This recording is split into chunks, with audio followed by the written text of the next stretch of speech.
You know, some people say Muslims don't have a sense of humor, but a group of Tunisian refugees proved them wrong last week by entering an Italian refugee welcome center and burning it down. The improvisational act of comic performance art was the brainchild of Muslim comedian Mohammed Haichu, who said, quote, "We just thought it would be funny to start destroying the country the minute we arrived, instead of waiting until we'd been graciously accepted into the local culture and only then destroying it." The rambunctious Tunisian funny man pulled off the mischievous hijinks on the Italian island of Lampedusa after being informed some refugees were going to be sent home to their own country. "Home to our own country," Mo Haichu wisecracked. "We don't want to go back to that crappy place. We want to come here and make this place crappy." Mr. Haichu is part of the comical performing trio Mo, Larry, and Death to Western Civilization. The slapstick improv group has won the praise of many cultural elites in the West. A review in the New York Times, a former newspaper, said, quote, "This genial prankster trio has raised performance art to the level of mass murder," and vice versa, unquote. Mo Haichu recently explained his thought process to admirers, saying, quote, "Less creative refugees would have followed the normal procedure of entering a country, growing accustomed to the culture, molesting a few of the local women, stabbing some innocent bystanders, and maybe then blowing up a train or two for the big finale. The ironic punchline comes when the refugees then accuse anyone who opposes them of lacking a kind of tolerance we Muslims never even heard of before we came to the Christian West. And sure, all that is funny enough, but it's been done to death, literally. As an improv group, it's our job to come up with something new, so we just played it by ear and set the place ablaze almost the minute we arrived. You should have seen the word welcome going up in flames. It was both hilarious and oddly profound," unquote. Though the arson was intended as pure comic entertainment, it did have its serious themes as well. One European Parliament member, Lord Blithering Surrender, commented, quote, "Some of my fellow Europeans have objected to having thousands of people from a hostile culture sweep into their nations and destroy them. But this kind of performance art reminds them that small-minded bigotry like that will not be tolerated. And if they don't lie down and die like decent citizens, they could find themselves in trouble with the law." As for Mo Haichu and his wacky trio, they plan to continue their uproarious comedy tour in all the major capitals of Europe, saying, "We've brought our A material. It killed them in Tunisia, and it'll slaughter them here. You'll explode with laughter. Or not with laughter. What's the difference, as long as you explode?"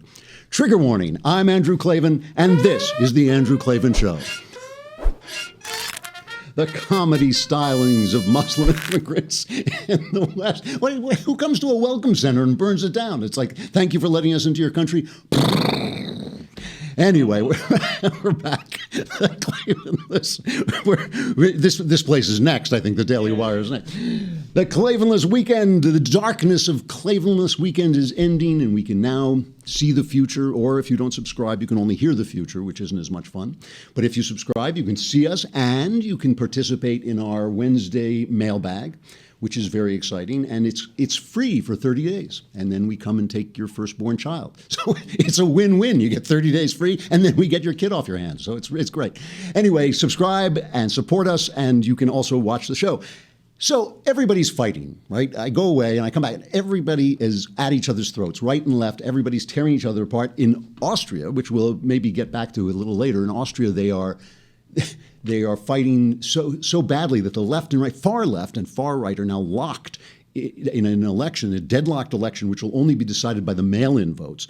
And that's kind of the European version. Everything in Europe is kind of extreme, usually, to what we're doing here, where we're all fighting kind of, among each other, and we're sort of, our far left and our far right are kind of coming into a major battle for the presidency, basically.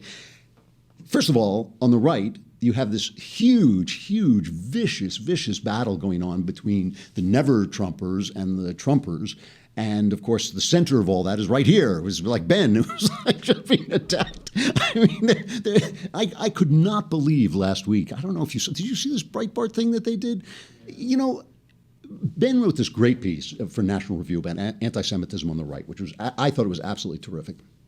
And in it, the only mention of Breitbart that I found or remembered was he mentioned that Milo Yiannopoulos was calling him something like an ironic fascist, which I think is a pretty good description of where Milo is now standing, although I think Milo just does what is entertaining to him at the moment, so I'm not sure where he'll end up. But that was the only mention of Breitbart that I saw in the whole thing. And Breitbart responded by leading off. Their lead story was just this kind of little boy throwing a tantrum, and they said, "Oh, here's Ben Shapiro throwing a tantrum." I mean, not to say they're getting childish and low or anything, but this is a fair, argument that has come up between conservatives and Trumpers. I mean, there was a division on the right that I don't think we really knew was there. We thought that there were conservatives and then kind of moderates. We thought that was the big division, the conservatives and then the people who wanted to go along. The old joke was that the Democrats would come along and say, we're going to destroy the country in 6 months. And the joke was that the Republicans would say, no, we'll compromise, we'll destroy the country in 3 months. And we thought that was the basic division that we were dealing with. But instead, there was this division between people of principle who wanted, conservatism, wanted small government, wanted the Constitution reinstated. The three legs of the stool of conservatism was the strong military, small government, and social conservatism, where there was varying degrees of social conservatism always on the left.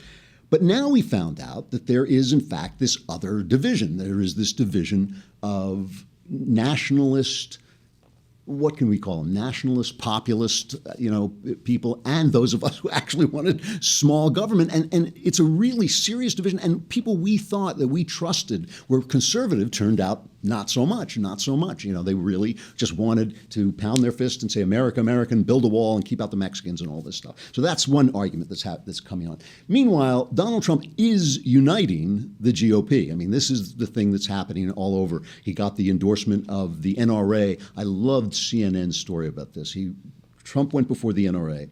Here's the CNN story. Donald Trump on Friday told the National Rifle Association that Hillary Clinton would take away the right to bear arms. This is in the lead, a position the Democratic frontrunner has never taken, and immediately denounced CNN with their honest thing.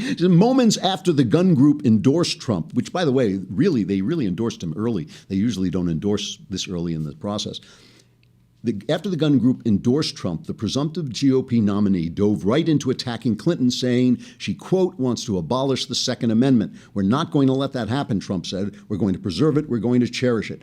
Clinton, who swiftly rebutted Trump's remarks, has called for universal background checks and stricter controls on firearms, but has never called for the abolition of the Second Amendment. In fact, on her website, says CNN, arguing with us, on her website, she calls gun ownership part of the fabric of many law-abiding communities. Except she's lying. Is there anybody on earth who doesn't think the left wants to get rid of the Second Amendment? I mean, the left only has two modes. They have one mode, we'll never do this. And the second mode is, we've done it already. The toothpaste is out of the tube. That's the only thing they ever said. We'll never support gay marriage. Gay marriage is here. The toothpaste is out of the tube. Get on the train. That's the left all over. We never get rid of the Second Amendment. It's gone. It's gone. There's no in between. There's no part where they say, well, we're going to slowly get rid of it. Listen, everybody knows, and this is why Trump is so successful, everybody knows that Trump is telling the truth. So here is John Roberts, who was at the NRA, talking to Britt Hume about what all this means. I was there at the NRA meeting, Britt, and there was a crowd. It was supposed to be 7,000. That's how many tickets they sold. But they let another 1,000 people at least in. Very enthusiastic crowd for Trump there. So you got a couple of things. You got the NRA very enthusiastic about him, and the NRA endorsing 5 months before they've endorsed anybody else. What's going on? I think it's one of a number of signs that Donald Trump is well on his way to pulling nearly all of the Republican Party behind him. There will be holdouts, and there will be conservatives who were conservatives first and Republicans second, who will not be reconciled to him. But the Supreme Court list that he put out, the meeting with Paul Ryan, all these things are pointing in the same direction, that Republicans and most conservatives are increasingly ready, particularly because they so fear the alternative, to back him. And I think that's where we're going. And, this is a done thing because the GOP is an organization, and an organization is an organism, and an organism's first duty is to preserve itself. The GOP has no choice but to either unite behind Trump or go spiraling down the drain. I mean, those are the only things. He won. He is the presumptive Trumptive. He has presumptively won the nomination. The GOP will get behind him. They are leaving behind conservatives and conservatives like Ben, and that is why Breitbart and others are just like trouncing Ben. And personally, by the way, Ben is a big boy and well able to fight his corner. And when Breitbart goes after him in that childish way, but my thought went back to that line in the movie Casablanca, where the Nazi says to Humphrey Bogart, we're going to invade New York, and Bogart says, there are streets in New York I wouldn't invade if I were you. I feel like this, like you want to be careful before you go after Shapiro. There may be just little letters of BREIT just spread out all over the grass by the time he's through with you. So maybe just a little less childish might be nice. But that's one division. But the other division that is, I find even more disturbing, is the division between the conservatives, the backbiting that's going on between the conservatives who have been left behind. So Mark Zuckerberg Facebook was accused of being slanted toward the left, of censoring material that was coming from right-wingers. And Zuckerberg, to his credit, I think you can be cynical about it, but basically to his credit said, come and talk to me and let's discuss this. And that's good business practice. That is what businessmen do. They bring in people and they talk to them, and maybe they'll do some of the stuff they say, maybe they won't, but at least you get the feeling that you're heard and you're not being excluded. So that was a good thing. And the people who went were guys like Tucker Carlson and Glenn Beck were there. So now Tucker Carlson and Glenn Beck are fighting with each other. Beck came away from this feeling that there was no prejudice, really. It was just the mathematics of it all. Here he is talking about it on his own The Blaze. Facebook provides a lot of traffic if you can learn how to game the algorithm, okay? It's all about the algorithm.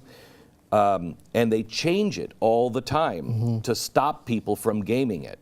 Because you don't want all of Glenn Beck's stuff in your news feed all the time. You want the stuff mainly from your family and friends. So they were concerned about, and I'm not going to ask you to name names because you can't name names. So one group was, they were publishers, and they were like, hey, look, you changed your algorithm and it hurt our business. Their personal interests. Correct, their business, And they said, what's the deal here? Now, one of them said, I did my homework and I found out that Huffington Post, we lost 50% of our traffic, but Huffington Post lost 70% of their Facebook traffic.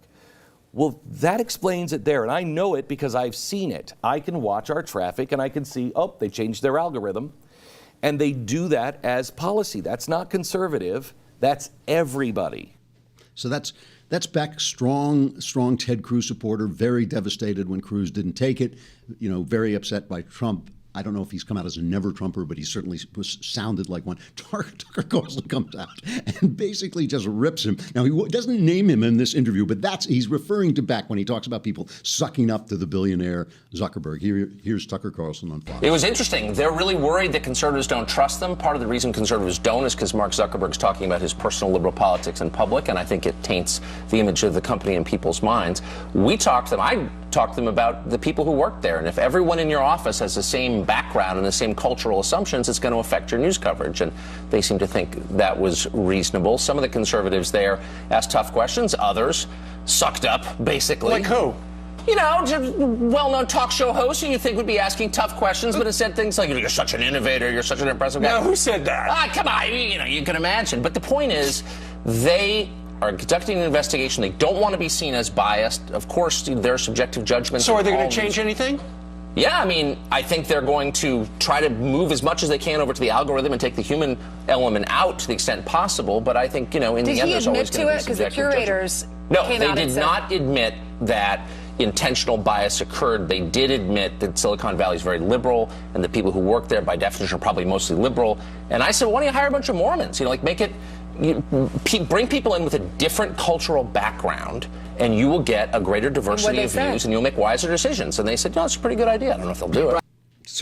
So Beck attacked Carlson without naming him, and Carlson, I think he did come out later and say it was Beck who was sucking up to this billionaire to save his failing Blaze or something like this. And I just think, Carlson is making a good point, which is that just like the mainstream media, when you surround yourself, when you only hire left-wingers, you get more and more left-wing, and you get sequestered from any other form of opinion. You don't even know those opinions are there. Your bias becomes worse and worse because you don't even know it's bias. You just become, all you think is there's a division between people on the far left and people in the middle left because you never see a right-winger except when he delivers food to your offices. The delivery boy comes in, and he may be a right-winger, but that's the only right-winger who's getting in to Facebook or any of these places. So he made a good suggestion. I made the suggestion many years ago in an article to the LA Times saying you want to solve your bias problem, hire conservatives. Not one conservative to speak for conservatives, but 50% of conservatives in your newsrooms to represent the country, because that would be closer to what the country looks like than your newsrooms are now. So he's making a good point.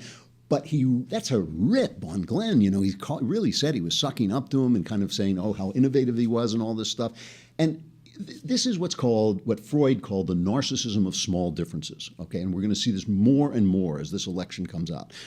Conservatives are going to start to rip on each other. I mean, it's one thing for Breitbart and Shapiro to fight because they really are standing for different things. But Tucker Carlson and Beck are really more kind of in the same ballpark, and you're going to see more and more of those guys, a fight in the conservative wing of the party, and that's because we lost. And I say we, meaning me too. We lost this election. We have no one in this election. We're not going to have anyone in this election. No outcome of this election can serve us, can serve conservatism. We lost. And when people lose, they try to mitigate. They don't want to accept that there's no good answer. It's like people fighting at funerals. Happens all the time. Families fight at funerals. Why? Because they don't want to accept that there is no good outcome. This guy is dead. That's it. That's the end of the story. It's not a good story. If it has a happy ending, it has that happy ending somewhere other than here. That's this election for conservatives. Our happy ending is not going to come in this election, and you're going to start to see people fighting in the conservative movement because of that, because they can't accept that simple and tragic fact. And it is really sad.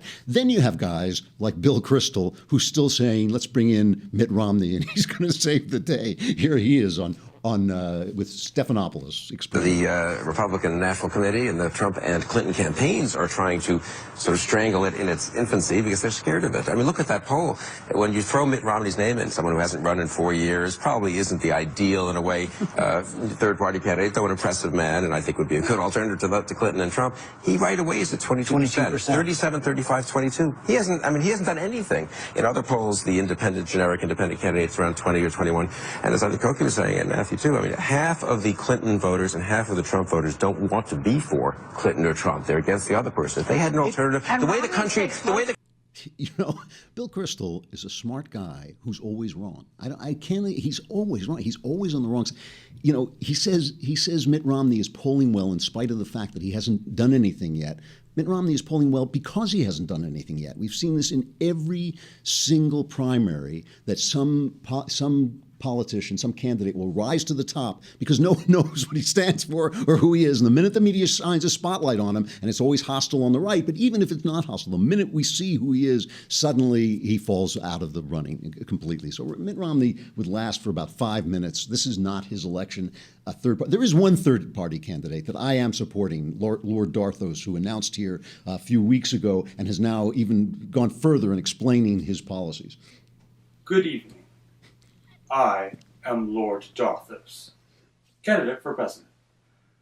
Now, some people have recently taken to questioning my integrity, and so I want to tell you right here and right now, I will never sell my soul to the special interest groups in Washington, D.C., because I am a vampire. I have no soul to sell. I'm Lord Darthos, and I approve this message. I totally get behind that guy. He's like honest. He has no soul to sell. That's true of all the candidates, but he's the only one who admits it. So I'm in favor. I'm voting for the vampire. Any other third-party candidate is going nowhere, in my humble opinion. He just cannot unite the disparate forces because the forces that oppose Hillary are so distant from the forces that oppose Trump that I don't think anybody can bring them together. And Mitt Romney is in Bill Kristol's mind because he's got that bland face, and everybody thinks that people are just going to fall into that emptiness, but it's just not going to happen. They're not going to support him. Anyway, the same fight is happening on the left in a different way because they're still battling over this thing. Saturday Night Live did a wonderful version of it as Hillary closes down the bar. As I hear, there are rumors that she does quite a lot in real life, but here she is doing it on Saturday Night Live. Well, bartender, I've done it. I've won the nomination. I mean, no, I haven't. I keep losing states, but mathematically, I've done it. To math. All right. I think I'm gonna head home. Don't you work too late now. Oh, I won't, Mrs. Clinton. I'm actually closing up the bar right now, so everybody's gotta go. That means you too, sir. No freaking way! I'm not going anywhere. I can stay here as long as I want. Senator Sanders, I'm sorry, but the night is over. No, it's not over. It's not over till I say it's over. Oh, hello, Bernie. I didn't see you sitting behind me. So far behind me, you can never catch up. Has anybody seen Larry David and Bernie Sanders together at the same time? I mean, that's uncanny. It is uncanny. Like, I guess maybe all querulous old Jews start to look alike. I don't know. But it's like Larry David and Bernie Sanders have become the same person. He really is like a Seinfeld character now. Why Bernie Sanders should leave this race when he is winning everything and people are listening to him for the first time in his life? I mean, I don't think anybody has paid attention to a crazy word that has come out of Bernie Sanders' mouth before. Suddenly all these people are cheering Bernie. Why on earth would he leave? Why on earth would he leave? Hillary basically has come out and said, well, I've already won. It's over. It's over. And I love that line, here's the math, because the math really is the math of the superdelegates is the math. Actually, it's probably not. She'd probably win it anyway. I mean, this machine has got this so locked down that there's just no way for Bernie Sanders to translate even his support into a victory. The Democrat Party doesn't want him. I suspect they're right. I suspect the polls now do show that Sanders would beat Trump by a larger margin than Hillary, who, according to the most recent poll, is only 3 percentage points ahead. And this is before people have gotten a real look at Hillary. I mean, they've seen Trump every day, but they haven't really, the mainstream of people are not paying attention like we are paying attention. So Hillary was asked about this because it's exactly the same situation that she was in with Barack Obama when she was arguing, like, why should I step down? I'm winning all these states, because she won, remember, in the ends of the primary. She won all those primaries. So here's her answer to why she shouldn't step down. You made an electability case 7 days before the final day of the primary season to superdelegates back in 2008. Why shouldn't superdelegates, you wanted them to listen to your argument 8 years ago, why shouldn't superdelegates listen to the Bernie Sanders argument and say, you know what, maybe he is more likable? Well, first of all, people have voted for me overwhelmingly in the Democratic primary process, and that is absolutely clear and very different from where we were in 2008. I could make the case, which I did, that I was actually slightly ahead in the popular vote when we ended that primary, but I was behind in the pledged delegates. It's also fair to say that I have been vetted and tested, and I think that that puts me in a very strong position. You don't think Bernie Sanders has been vetted? You don't think this one long year of campaign, your campaign against him, has vetted him? Let me say that I don't think he's had a single negative ad ever run against him. And that's fine. But we know what we're going into, and we understand what it's going to take to win in the fall. I always love, she laughs when anybody asks her a reasonable question. She's losing her voice so badly. I mean, I think she's passing from the stage even as we watch, but she's losing her voice. She can't even get that old wicked cackle, witch's cackle that she does so well. But anytime you ask her a question like, why are you holding that bleeding knife and standing over the body of a dead man? She always what's she laughing about? He's making Todd is asking her a perfectly reasonable question. You made the same argument before. Why is it different now? And she has no answer. I mean, basically, she says she's been vetted and tested. Every time she's vetted and tested, she gets beat. Every time she is out there against a candidate, every time people see her, they hate her. She's a terrible, terrible candidate, and should be she's a terrible candidate. She's earned her terribleness. She's not just terrible like Ted Cruz was terrible because he looks funny. She's terrible because she's corrupt and lies and changes her opinion with the weather and the wind. So anyway, this is a more civilized version of what's happening in Austria right now. In Austria, since 1945, they have had essentially this grand coalition, center-right, center-left, has been governing the country. 1945, 70 years since the war, this is the way they have run the country. And now, suddenly, both those parties are sidelined, and a far left and a far right-winger are locked absolutely in a tie, which will be broken by the right in votes. And of course,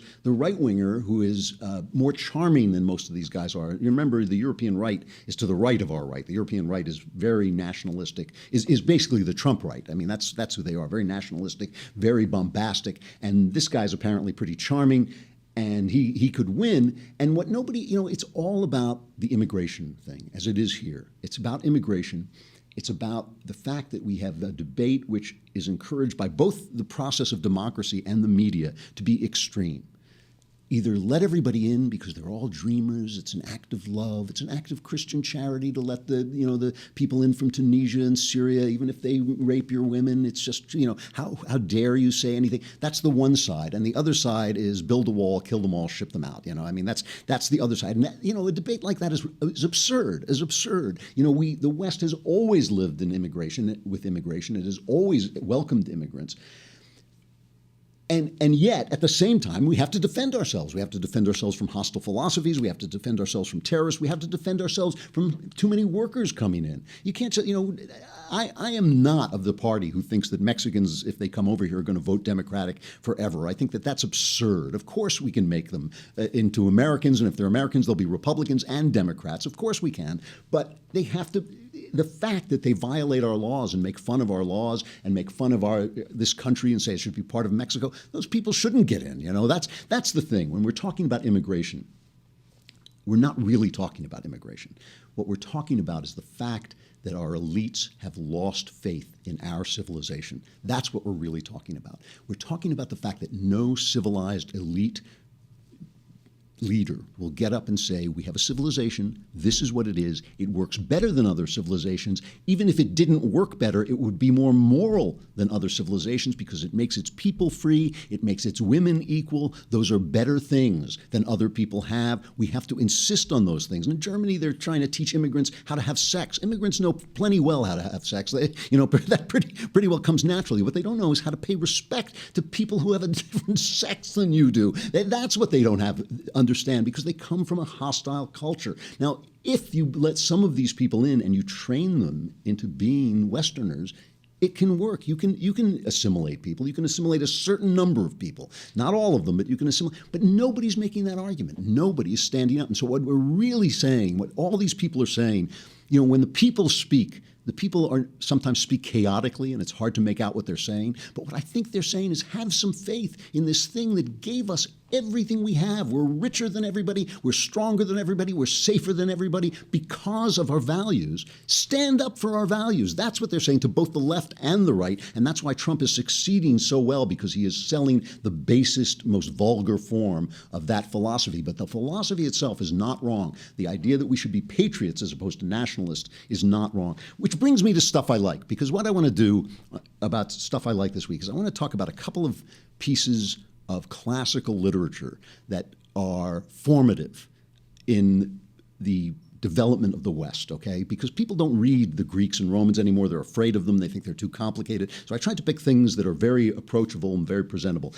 Today in the Wall Street Journal, my friend Barry Strauss, who is a professor of classics at Cornell University, had a piece about the similarities between what happened in Greece after the Peloponnesian War and what is happening here. And he says, the Athenian League, the Delian League, they call it an empire, but it was really a loose conglomeration of city-states that was the Freedom Party, basically.